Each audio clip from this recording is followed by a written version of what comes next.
Well, it's the first week of March, and it goes without saying there's a lot blooming in the greenhouse. So let's just do a walk around. It's a great sunny day. The temperature inside the greenhouse is about 77 degrees. And for this week, we've had some cloudy days with a little rain, and the lows in the early mornings got down to about 42, but everything's come through fine. I've started watering regularly, and about 2 weeks ago, we had a string of sunny days, and I actually had an opportunity to fertilize just briefly, which I usually don't do in the wintertime. But I gave them a little bit of fertilizer, and boy, they seem to be enjoying the warm sunny day today, and hopefully for the next few days. So starting at the front of the greenhouse, this is Yellowbird. And again, what I'll do is put the names of some of these orchids into the video when I process it in a little bit. But this is a Brassavola nodosa and Richard Muller hybrid. The long, thin leaves indicate that it can take bright light and almost succulent-like conditions. And you'll see Brassavola nodosa as a parent for a number of orchids, and it typically has this kind of spade-shaped lip, very characteristic of Brassavola nodosa hybrids. Moving along to one of my favorites, I found that a cattleya Trick or Treat was easy to grow, and it was actually the first cattleya type orchid that I was able to rebloom.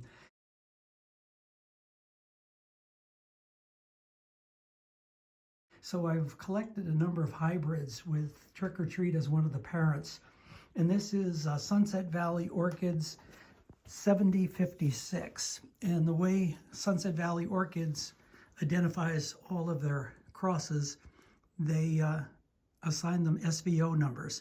And so we'll go through the greenhouse, and we'll quote the names by the SVO number, and then I'll come back later and give you the actual hybrid designation. So again, a Trick or Treat hybrid, and you can see this was grown from a flask back in 2017. This is one of its brethren that came out of the same flask, and you can see the different coloration. This has the red throat and the yellow sepals and petals. I think that's one of my favorite color combinations out of that flask. Over here on the other side of the greenhouse, we have another 7056. And I'll show you a few more of these as we walk through the greenhouse. But very briefly on this side, Renathera Red Dragon now is in full bloom. And boy, these flowers are just great. The plant was about a foot tall when I bought it at Santa Barbara International Orchid Show about 10 years ago. And it now towers about 5 foot high, maybe approaching 6. And that's the second bloom spike up above. And then you've seen this in earlier videos. This is one of my vandas, and it has the growth finally blooming down at the base of the plant, a little offset. And so that's Patchogue Blue. And then the next vanda I'll show you that's blooming is Picaris the Light. And again, you've seen these in previous videos, but I think this has been blooming now for about the last 2 months. Just a spectacular orchid, and able to take my low morning winter temperatures of 42 degrees and still doing fine. Another Sunset Valley Orchids hybrid that came out of a flask, and this is SVO 7466. And the claim to fame of this is not only does it have some great red striations in the lip, but it has a spicy fragrance that's very charming.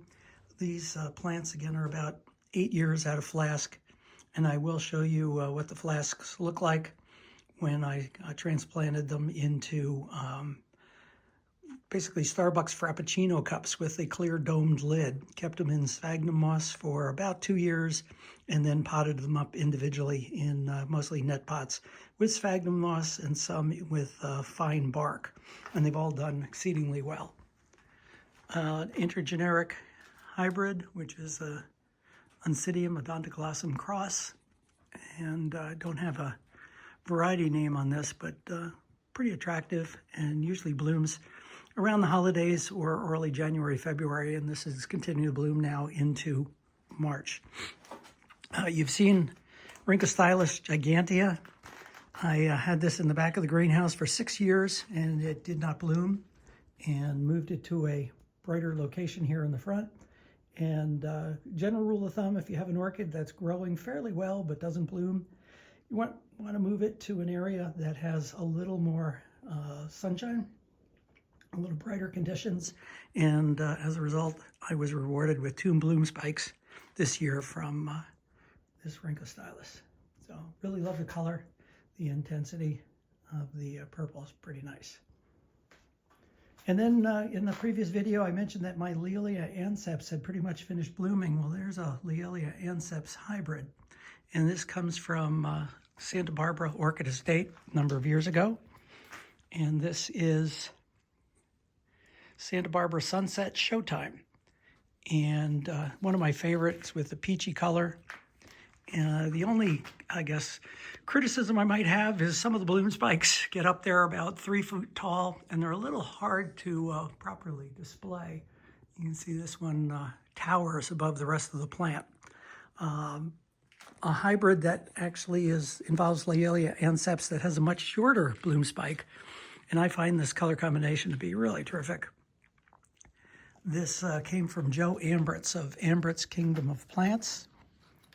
And we'll just pull a little tag on this. This is SLC Coastal Sunrise Tropico.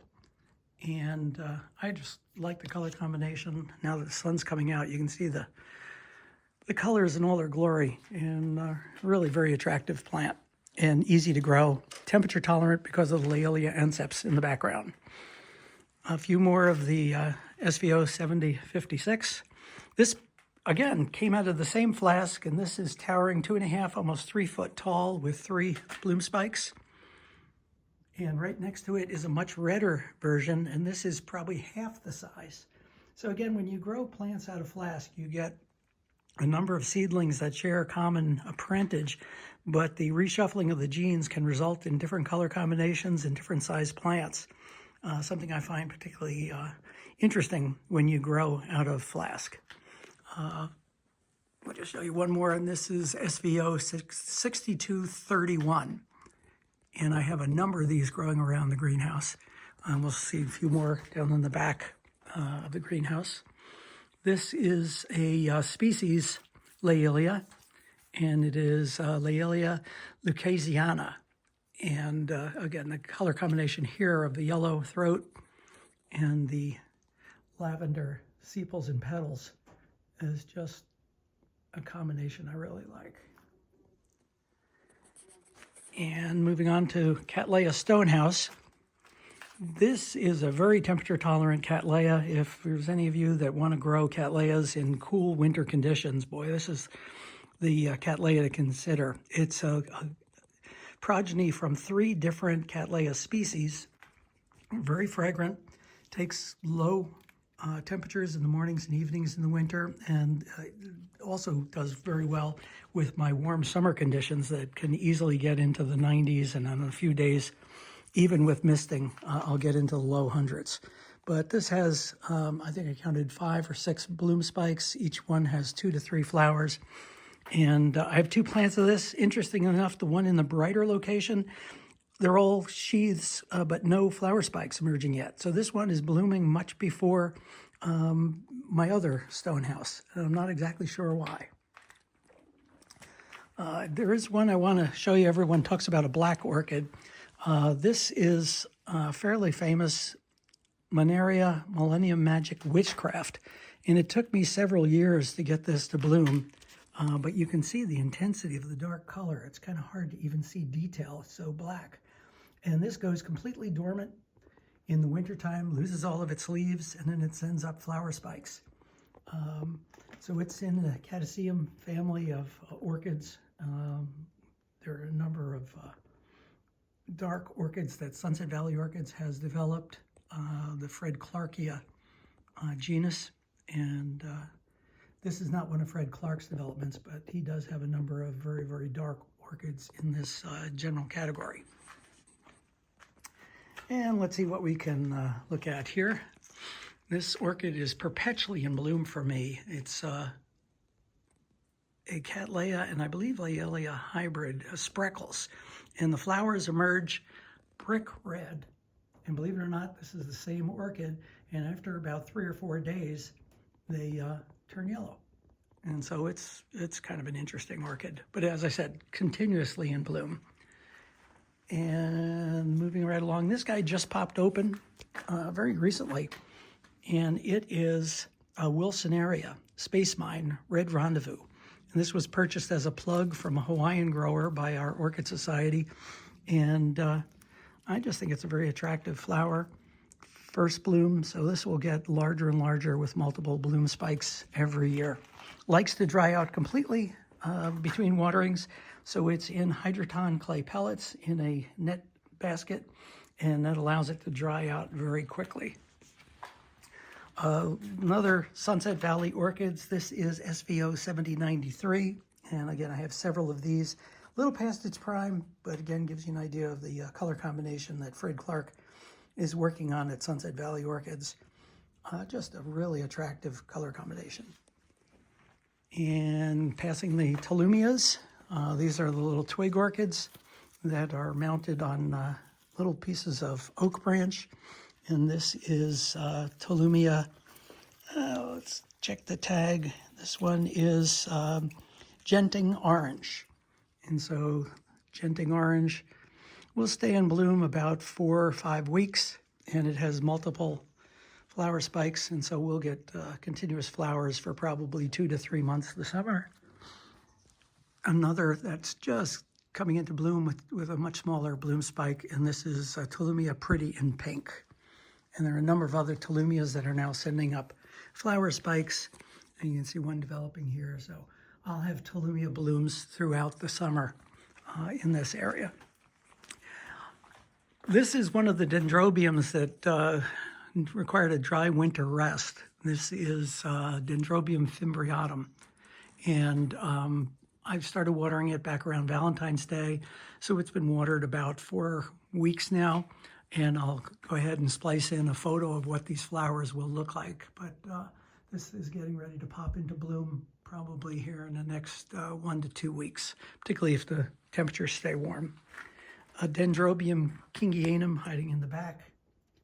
And I'll show you a few more kingianums. This one is Jonathan's Glory Dark Joy. Very easy to grow, and I could actually grow these outdoors. Here's another kingianum hybrid hiding in the back of the greenhouse. And they will take light frosts. You want to keep them in a sheltered location if possible. If you cross Dendrobium kingianum with Dendrobium speciosum, a much larger Australian dendrobium, you get Dendrobium delicatum. And delicatum is, again, another easy growing orchid. This one grows outdoors around here most of the year. Pretty white flowers, and there are some pink forms of delicatum as well. Epidendron polybulbon, and this has some really attractive looking flowers. A little bit past its prime. It had probably 60 or 70 flowers open just a few weeks ago, but you get an idea. Mounted on an oak branch, this mat former will develop into a specimen plant in no time at all. And this was a tiny little cutting given to me by Rudy of Slow Orchids when he owned Slow Orchids back around, I'd say 10 years ago. And I've made numerous divisions of it since then and put them into the 5 Cities Orchid Society silent auction. So a number of people have gotten divisions from this plant. I'll show you this in the future when it blooms, but that's Maxillaria tenuifolia, and its claim to fame is its flowers have just a wonderful coconut chocolate fragrance, and it's always a favorite when it comes into bloom, and it'll be covered in reddish flowers here in about, I'm thinking 4 to 6 weeks. And this one is a real surprise for me. Our society president, Jeff, gave me this plant last year, Pleurophthalus restrepoides, and it requires cooler summer temperatures. I felt it probably wouldn't survive here at all, But boy, it's got 2 flower spikes. Flowers are really quite interesting. And you can hear my dog in the background barking. She wants a little bit of attention. So I'm going to have to end here for a moment, go out and pet her, and I'll be right back. But this just shows you the advantage of having people give you an orchid that you think maybe will not do well in your growing conditions and be pleasantly surprised. And if it doesn't do well, if it's still viable, you can certainly give it to someone who has more appropriate conditions.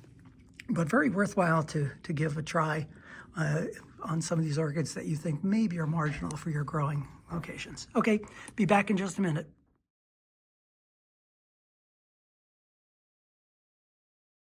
Okay, back, and this is another SVO 7056.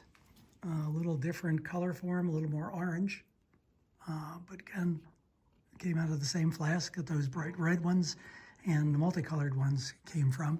I did mention that we're pretty much at the end of the bloom time for Laelia anceps, but this is Laelia anceps vechiana Fort Caroline, and it's a very vigorous plant. I've got 2 divisions of this plant. I've given away probably 4 divisions over the years, and this came to me from the late Larry Verheeleg, one of our members who grew this plant and was very generous in providing divisions to a number of our members. So thanks to Larry. Sadly, he's no longer with us, but the plant is a very nice reminder and tribute to Larry. This is another Laelia anceps. This is Rebecca Northern, and it's blooming fairly late in the season, but again, just a really nice Laelia. And again, Laelia anceps very temperature tolerant, can withstand temperatures down into the low 30s, and is oftentimes grown outside in coastal California, and just thrives real well. This is growing mounted on an oak branch, and you can see the roots are just encrusting the oak branch, so it loves to scramble. Doesn't usually need much in the way of media. You can put it in just a slatted wooden basket and it'll do fine as long as it's regularly misted. We saw this Paphiopedilum before. This is probably one of the easiest to grow Paphiopedilums. And the mottled foliage, even when it's not in bloom, is just really attractive plant. And so highly recommend this for anyone who is just starting and growing Paphiopedilums. And one of the disappointments, I thought I'd be showing you what the bloom looks like of Darwin's orchid, but we had a run of about 4 or 5 rainy days where the temperatures never got much above low 50s in the greenhouse, and the flower spikes just turned yellow and the buds died. So this will be put into the 5 Cities Orchid Society auction for someone who's got a little warmer winter conditions and can properly grow this orchid. I'll put in a photograph of what it looked like blooming a few years ago, and just a spectacular orchid, but unfortunately, again, it shows sometimes you just don't have the right growing conditions for every orchid. And if you don't, it's a good idea to find someone in a local orchid society or a friend that maybe has better conditions and can allow the orchid to flourish.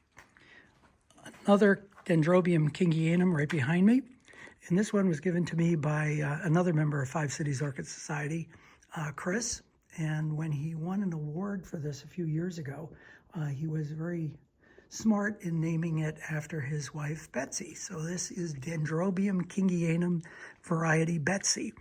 And it just has a wonderful fragrance and is an all-around great grower. And again, as I said, kingianums can be grown outdoors. Even if you have a light frost, they'll still do fine and really thrive. Very tough orchid. 7056 in the background. They're just all over my greenhouse.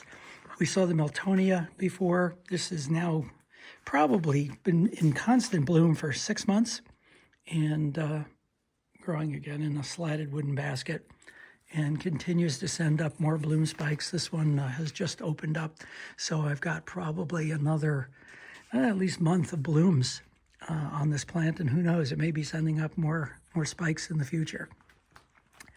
Another Sunset Valley Orchids hybrid, and this shows a good example of Fred Clark at Sunset Valley Orchids attempts, and very successful attempts, to grow compact and miniature cymbidiums, potnarias, and laelias, preserving the large flower size on much smaller plants, making them more suitable for windowsill growing and growing under lights. And this is Potnaria Toshi's Charm. And again, a really nice color combination, great easy growing orchid. This one, I'll splice in the name when I redo this video and get it ready for YouTube. Claim to fame here is not only is it an attractive orchid, this comes from Cal Orchids down in Santa Barbara, but it has a fragrance that's reminiscent of green tea. And that has, what, 1, 2, 3, 4 flower spikes, and it's mounted on a piece of cork oak bark, and seems to be very happy and continues to send up flower spikes year after year after year. But it looks a lot like laelia Fort Caroline, but is not very closely related at all.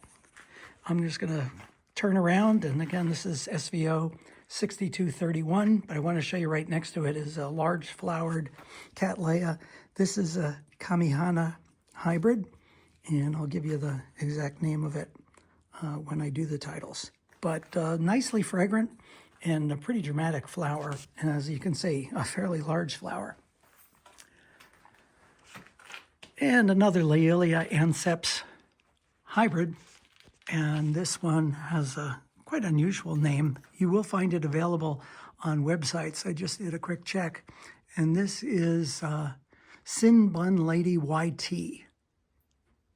And it has 1, 2, 3, 4, 5 flower spikes. It's growing in a net pot, but the growing media here is a volcanic rock. This is a little 1/2 inch and smaller sized volcanic rock. Nothing else, and it gets watered regularly because it does drain quickly. And you can see the roots tend to like this very porous media. So occasionally I do grow some of my orchids in volcanic rock. I know you're getting tired of seeing these, but I'll show you another SVO 7056. And again, this one really nice, dark red on a plant that's not overly tall, but very different than some of the others that you've seen. Another Laelia anceps Fort Caroline. And we're just going to move to the front. I failed to mention this is an unnamed oncidium that is growing towards the front. I like the combination of the yellow oncidium and then the vanda picaris delight. So what I'm going to do is end this video with a scene that I shot a few nights ago, just as the sun was setting. It's part of my process in the greenhouse of not using many insecticides and pesticides, but to use natural insect control whenever possible. And I do have a lot of frogs in the greenhouse, and I thought you'd like to end this video with what it sounds like in the evening when the frogs start coming out. So again, thanks for watching, and we'll end it with a little frog serenade.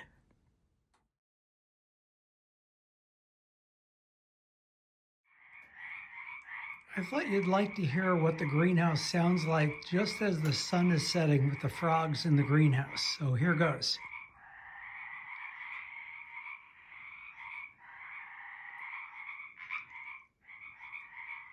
Pretty amazing, huh?